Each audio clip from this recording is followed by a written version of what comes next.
हम कहाँ जाएं, हम किधर जाएं, अवाम की एक ही रट है। उलमा ने तो दीन बिगाड़ के रख दिया है। हमें समझ ही नहीं आती, फिरके ही फिरके हो गए हैं। किसकी सुने, कौन सच्चा है?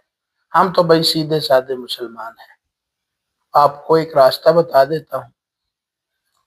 नबी करीम अलैहिस्सलाम जैसे कामिल शख्स पर भी यही तशकीक वाला अंदाज इख्तियार किया जाता रहा, और वो लोग नबी करीम सल्लल्लाहु अलैहि वसल्लम के बारे में भी शक पैदा करते रहे, और आखिरकार वो अपनी साजिशों में किसी हद तक कामयाब भी रहे। लेकिन नबी करीम अलैहिस्सलाम पर जो लोग ईमान ले आए थे, उनको अपने ईमान को हिलाने की जरूरत महसूस नहीं हुई।